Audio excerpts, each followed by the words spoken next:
This is a modern masculinity handbook. Hey everybody, in this video I'm going to be talking about this book right here called The Masculine in Relationship. We're going to talk a little bit about what it is and how it may be a valuable resource to you.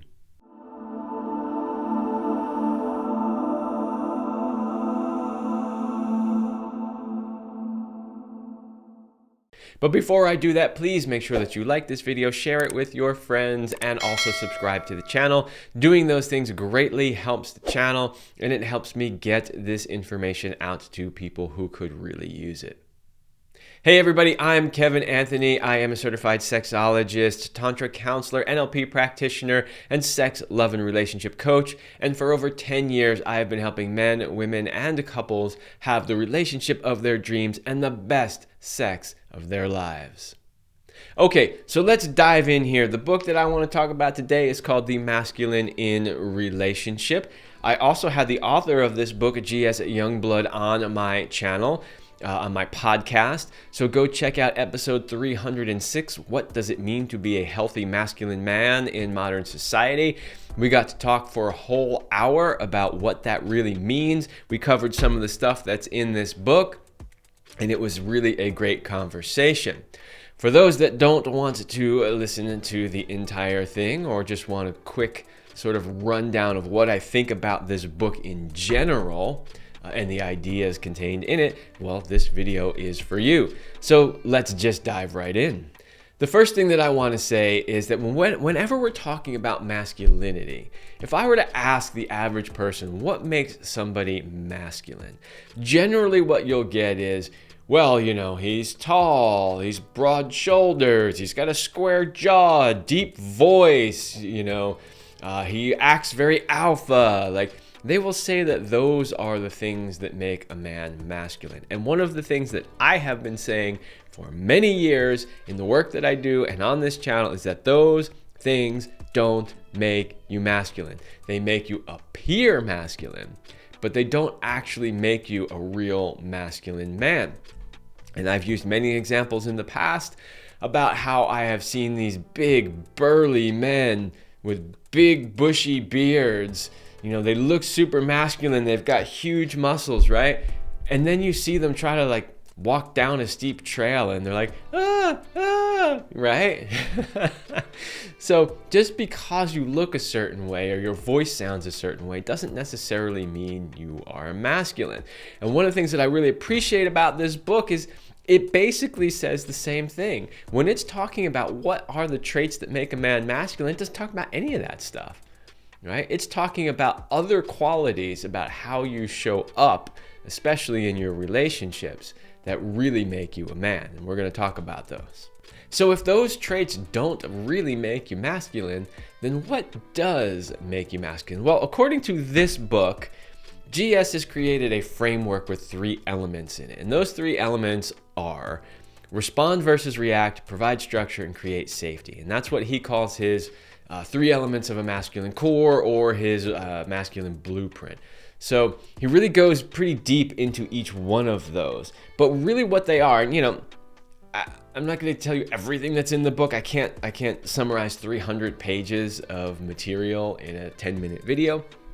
But I just wanted to introduce it to you a little bit about what those things are.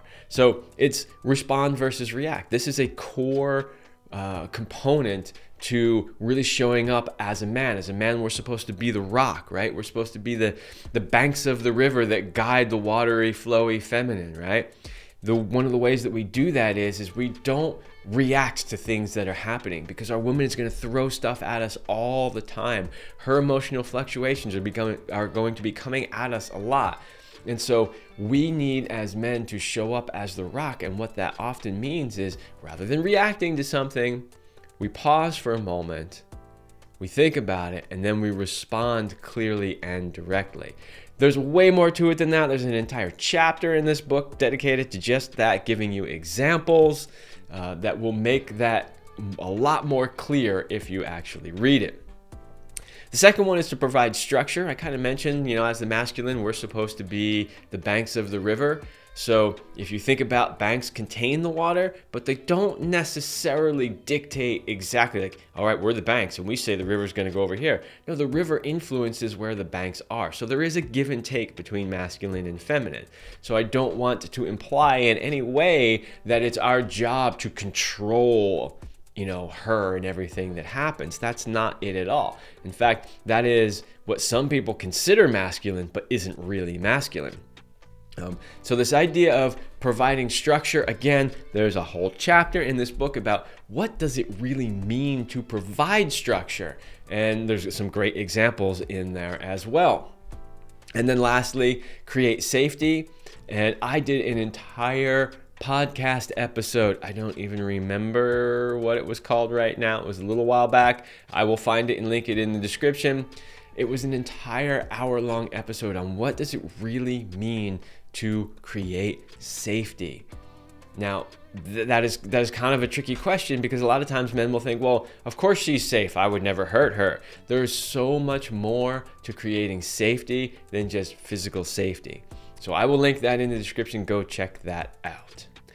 Okay, so that's kind of the basic framework of the book, right? Talking about the 3 elements of a masculine core. And one thing I hope that you notice is they are really things about how do you really show up? What are your actions like, right? As opposed to what do you look like or how strong are you? I mean, those things factor in to some extent, but they're not the things that really truly make you masculine. Some other things about this book contends that women want a strong, centered man to love and lead them. And I do tend to agree with that. And most honest women will agree to that too. Now, in today's society, you could go out on the street, depending on where you live, and ask a certain number of women about that. And they would say, absolutely not. I don't need a man to lead me. No, I don't want to. The reality is if they are really honest with themselves, and if they step out of being in their masculine and allow themselves to really relax into their feminine, they'll realize that yes, they do indeed want and appreciate a strong, centered man who can show up and love and lead her. Now, of course, the word lead is a controversial word. Don't take it to mean dictator in any way, shape, or form, because that is not it. That is not what we mean when we say masculine. I highly suggest that if that word leading triggers you, you really need to read the book, because then you will understand better about what he means about that. Embodying these skills will allow your woman to really relax into her feminine, and that's something that you want. So,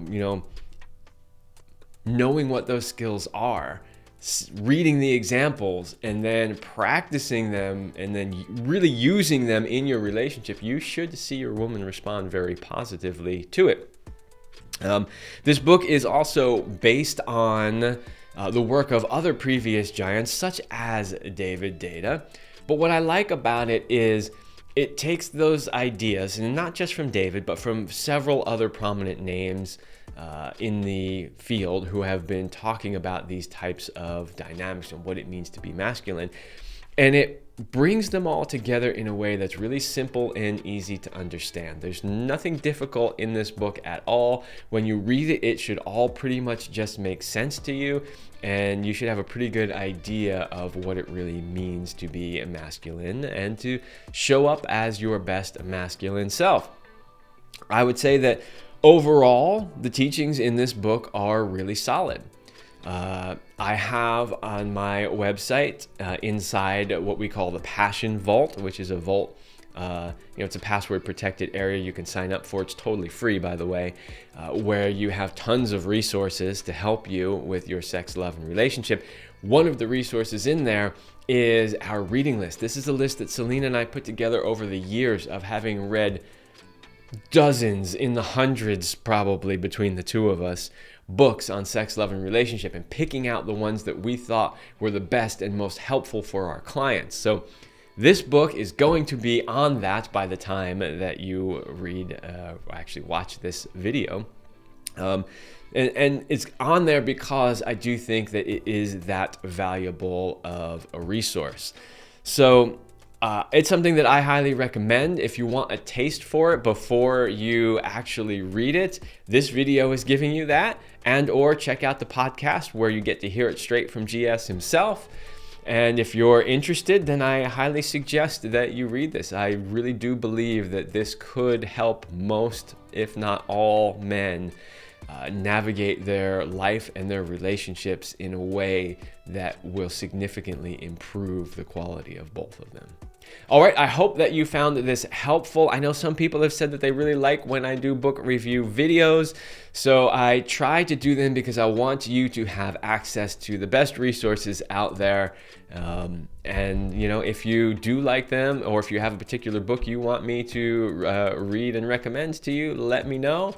I have an entire library of books on sex, love, and relationship, so I'm happy to do some more of those.